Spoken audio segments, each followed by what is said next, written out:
After you watch my review of High as Hope, be sure to check out all of my other Florence and the Machine album reviews because I am reviewing all of the albums right here on this channel. There will be a link in the description or else an annotation at the end of the video.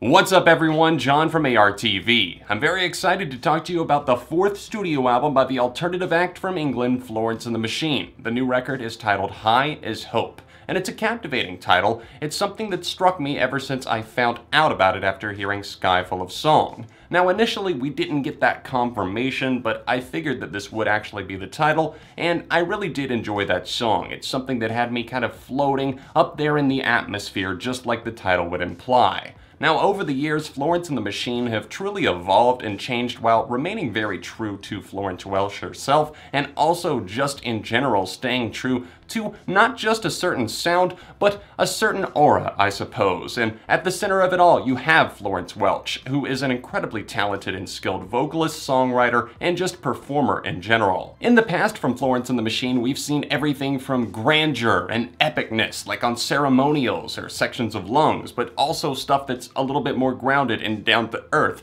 And then on the last album, we saw a little bit more of a rock gesture, and I was totally okay with that. In fact, the sound was quite impeccable, and the record, if anything, only grew on me with time. How Big, How Blue, How Beautiful was a fantastic release, and obviously I was excited for High as Hope. Now, after hearing Sky Full of Song and Hunger, I was definitely dialing up my excitement a few more notches. Hunger in particular is absolutely flawless. It's one of those songs that just comes through and is such perfect commentary, and it talks about filling a void that's not necessarily there, but maybe one that you've created over time, and these voids that we think we have to fill with something. We all have a hunger. And she opens the song up on such a personal note. At 17, I started to starve myself, Welch sings. And that's something that can be a bit jarring and maybe even unsettling, but it's an admission that she only recently made to her own mother, and it's something that she's now revealing to the rest of the world.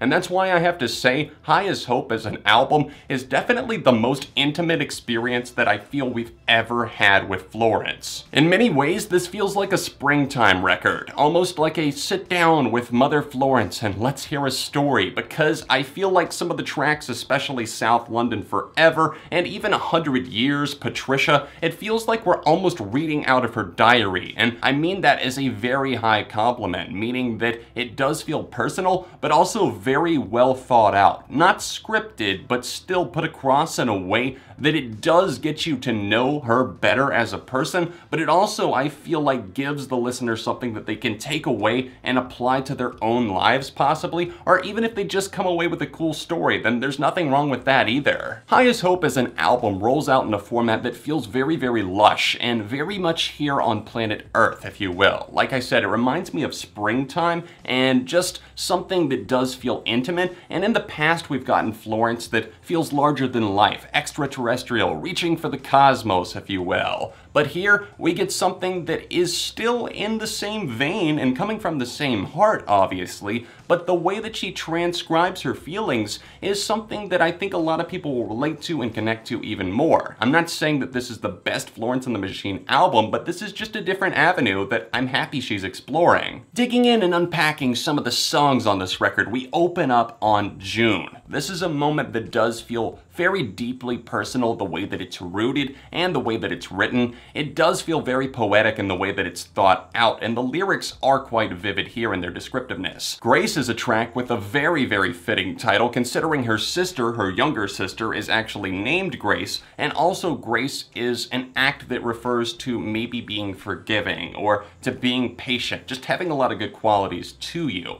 And Grace is used here mainly, I feel like, as a song to talk to her sister because, as she's described in interviews, her family isn't exactly a family that does a lot of talking amongst one another and saying I love yous and everything like that, so this one just kind of came gushing out of her, and this is definitely an amazing cut here. As it goes on, you see those towering vocals from Welch really start to soar, and she's really nailing every single part of this track. It does feel a little bit more grounded compared to other Florence and the Machine material, but as it unleashes further, I definitely feel like on Grace and even other songs that you're going to get like 100 Years, or even The End of Love, or Big God, there's moments that truly start to pound away and you hear the drum rhythms or the bass or the violin swells, and there's something that's going to unlock in you and make you say, wow, there's a lot going on here, and there's a lot of good stuff to process. I will admit that this album maybe feels like a little bit more of a slow burn, in the sense that it might take a little bit longer for your ears to adjust and to process, and for your heart to start to love it. But once it does hit, I feel like it truly takes over you. It's a feeling, and I wish that I could feel things as strongly as Florence Welch does, because she has the music flowing through her head, through her, and through her performances.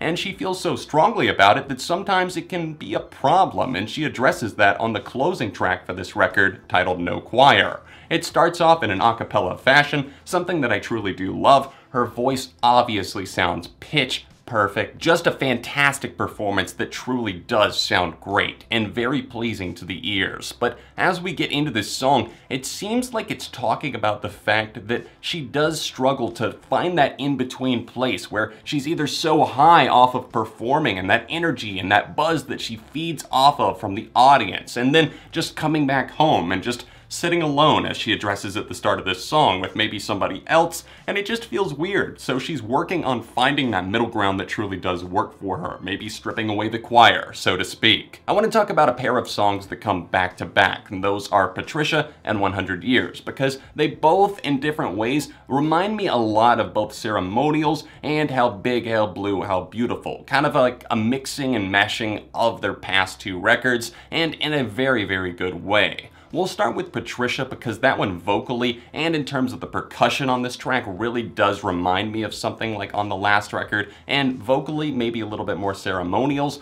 but this track seems to address her idol in life, somebody that she's really looked up to, a poet named Patricia. This is somebody that she really took a lot of life lessons from, and it's very clear that she's applied them and has become stronger, whether it be in relationships, in the way that she handles herself. It's something where she refers to her as being her North Star.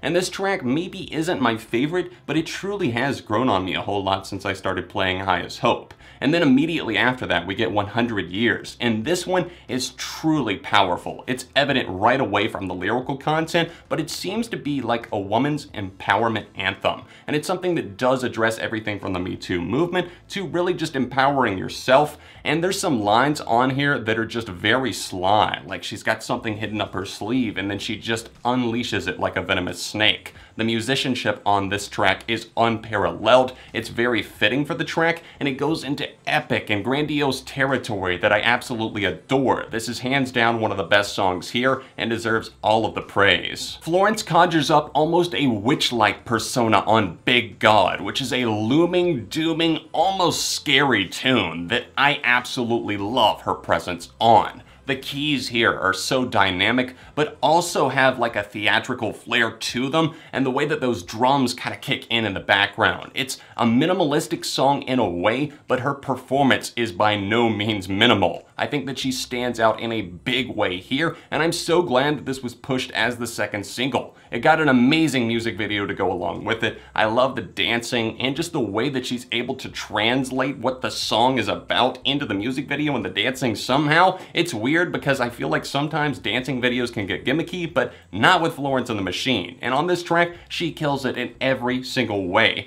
And once you get to the breakdown and kind of the swell and just the bridge of the tune, there's so much going on. And then her vocals just get weird, and you get something that might actually freak you out a little bit. I'm not gonna blow the surprise if you haven't heard it yet, but it's something that's very different for Florence and the Machine, but I truly love it. That leaves only one song to quickly discuss, and that is The End of Love. It's the next to last song, and it's a title that actually came to her in a dream. She even acknowledges in the lyrics at the beginning of the song that the line came to her, and even in the dream she was thinking, you know what, this would be good for a song, and here it is. It's the title of that track. and I really do like what's going on here. She's very descriptive as she talks about issues that she's had, and on this record, she's very open about things that have been going on in her family, whether that be her grandmother's suicide that she had only addressed in the past, like in metaphors, or just things that are going on, obviously, with her sister. She dealt with that head on a track called Grace. This is an interesting tune that is a little bit more of a brooding pace. It's more of a piano ballad, and it does have some swells here and there. I can't say that I'm always feeling super engaged and confident in it, but I do like the idea behind it. Even when I'm not loving High as Hope, I think I'm generally overall pretty satisfied. In fact, there's very few moments that I would say that I'm displeased with, because it's well played, it's well sung, well produced, just well done overall. High as Hope might be a little bit different. It is a little too short for me, coming in at just about 40 minutes and only 10 songs on the standard edition. I know there's some bonus tracks that are going to be out there. I will definitely be listening to those, but I only review standard editions, and it's just a shame that only 10 songs are here. That's not really a real complaint though, so overall I'm happy with the tracks that we got. My favorites, least favorites, where to stream the album is all linked in the description as always. For me personally, I am going to give High as Hope a strong 4 out of 5, and I want to know, what do you guys think? Sound off in the comment section down below with your thoughts on the new Florence and the Machine album, and don't forget, check out my other Florence reviews right here on the channel, and drop a like on this review. If you're able to support what I do here on ARTV and also beyond ARTV on Patreon on a monthly basis, that would be greatly appreciated. It's the top link down below. If you would like to follow me on Twitch, I play games and do IRL streams over there. There's a link in the description. You can see other Florence and the Machine videos right here, or tap here for another recent review. Other than that, I'll see you soon for more right here on ARTV.